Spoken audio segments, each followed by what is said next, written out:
সফল হই মা। মা মা কংসাবতী জয় মা।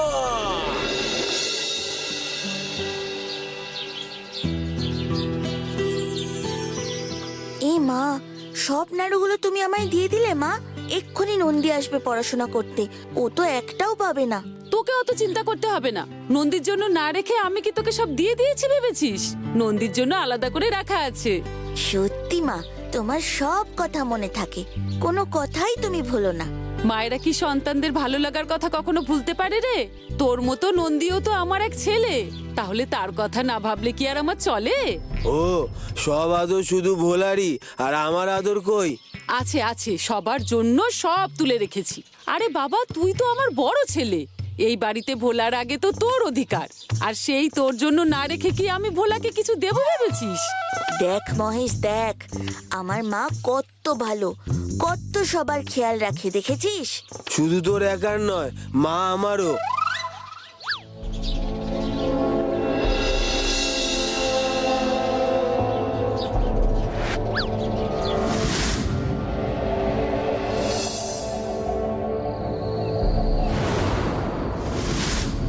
আচ্ছা, ভোলা তার মানে এইখানে আছে।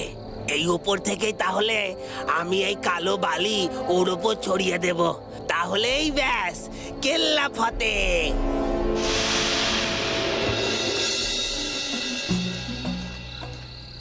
বা ভোলা বা, আমি আসবো তুই জানিস, তাও তুই আমাকে ছাড়াই সব নাড়ু খেতে শুরু করে দিলি বল। হ্যাঁ ভোলা দাদা, এটা তুমি খুব খারাপ করলে। এবার তো নন্দী দাদা তোমার সব নাড়ুগুলোর উপর নজর দেবে, তোমার ওই নাড়ুগুলো তো আর হজমই হবে না। কি বলতে চাইছিস কি তুই? আমি লোকের খাবারে লোভ দিই? না না, তুমি লোভ দেবে কেন? শুধু কোনো খাবারের জিনিসের ওপর তোমার চোখ পড়লে তুমি আর সেখান থেকে চোখ সরাতে পারো না, এই যা। যা, তাকেই তো লোভী বলে। ওই, তার মানে তুই আমাকে লোভী বলছিস? মহেশ যখন বলছে তাকেই লোভী বলে, তখন তো আর। দেখেছো কাকি, সবাই মিলে আমাকে কেমন লোভী বলছে। আমি কিন্তু এখানে থাকবো না। দাঁড়া দাঁড়া, তোকে অন্য কারোর খাবারে লোভ দিতে হবে না। তোর আনন্দী কাকি যখন আছে, তুই ভোলার খাবারের দিকে তাকাবি কেন? এই নে।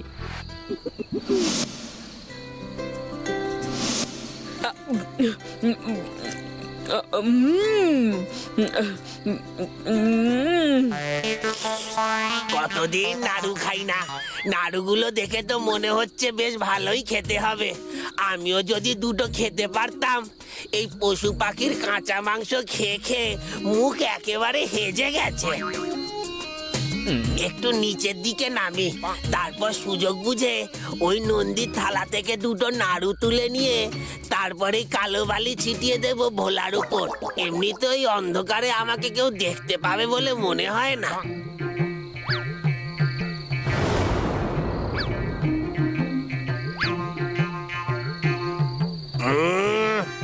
যা ভেবেছিলাম তাই, এই নাড়ু সত্যি খুব ভালো খেতে। আরো একটা খেতে হচ্ছে।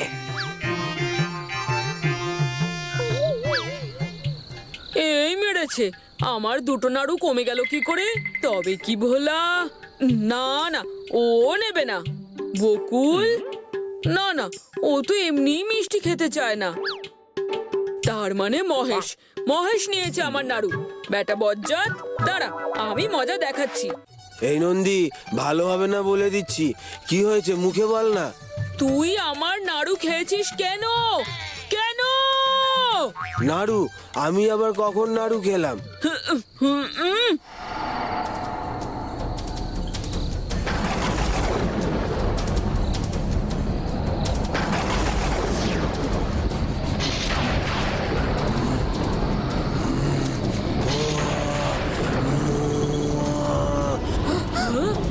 দেখি আমার ঢালা কালো বালি ভোলার উপর না পড়ে ওই গরুটার উপর গিয়ে পড়লো কি করে? সর্বনাশ করেছে।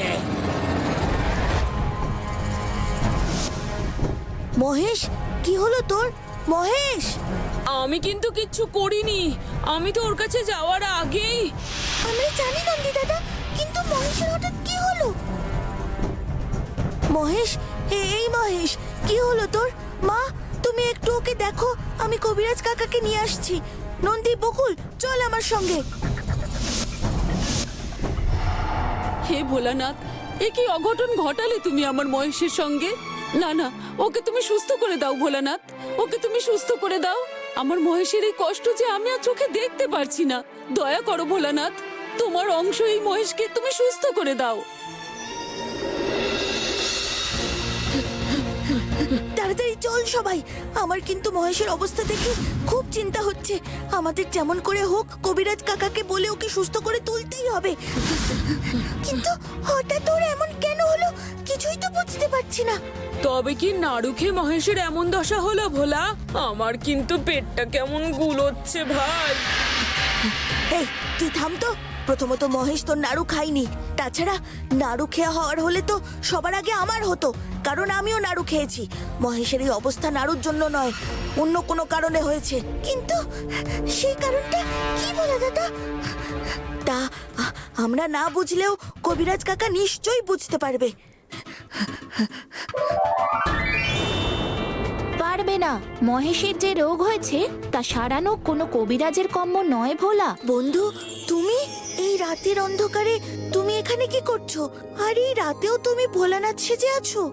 ভোলেনাথ সেজে থাকতেই যে আমার সব থেকে বেশি ভালো লাগে বন্ধু।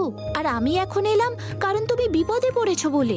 ভোলা না, মহেশ বিপদে পড়েছে।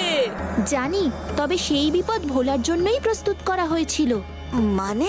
সে অনেক কথা, এখন যত সময় নষ্ট করবে তত সমস্যা বাড়বে। তাই আগে আমার কথা মন দিয়ে শোনো। বলো বন্ধু বলো, মহেশের এই অবস্থা হলো কেন? আমার দিকে ধেয়ে আসা বিপদ ওর হলো কি করে? কোন বিপদের কথা বলছো তুমি? এই বিপদের নাম অশুভ শক্তির বিপদ। ভীমানি তার নিজের সকল অশুভ শক্তিকে কালো বালিতে পরিণত করে তা তোমার শরীরে চালান করে দিতে চেয়েছিল, কিন্তু এক প্রকাণ্ড হওয়ার কারণে সেটা করতে পারেনি। ভীমানির সব কালো শক্তি গিয়ে জমা হয়েছে এখন মহেশের শরীরে। ও পবিত্র আত্মা, এই অশুভ শক্তির প্রভাবও নিতে পারবে না আমি জানতাম। সে কি? কিন্তু ভীমানি তো এখানে আসেইনি, তাহলে ওই কালো বালি সে আমার উপর ছড়াতে গেল কি করে? ভীমানি নয়, এসেছিল তার চেলা মামিক। সেই নন্দীর নাড়ুও খেয়েছে। কি? আমার পাতের নাড়ু খেয়েছে ওই বেটা খোকসটা? এখন মহেশের অবস্থা কিন্তু খুব খারাপ ভোলা। তাছাড়া আজ কোটাল পূর্ণিমার রাত, আকাশের চাঁদ আজ সাদা নয় লাল আলো দিচ্ছে। এই অবস্থায় জগতের কোনো শুভ শক্তিই আর কাজ করবে না, বরং সকল অশুভ শক্তির প্রভাব হবে অনেক বেশি। এই অবস্থায় মহেশকে ওই কালো বালির প্রকোপ থেকে বাঁচাবার কেবল একটিই পথ আছে। কি পথ? বলো বলো আমাকে, কি সেই পথ? নিমতা পর্বতের গুহায় রয়েছে তান্ত্রিক শ্রেষ্ঠ ত্রিলোকনাথের লেখা একটা বিশেষ গুপ্ত পাণ্ডুলিপি। সেই পাণ্ডুলিপিতে জগতের সকল অশুভ শক্তির প্রকোপের প্রতিকার লেখা আছে। আমার বিশ্বাস সেই পাণ্ডুলিপিতেই তুমি সব পেয়ে যাবে। কিন্তু সাবধান, ওই পাণ্ডুলিপি কিন্তু মায়াবী, তাই সহজে যেন ওর মায়ায় আবদ্ধ না হও তোমরা।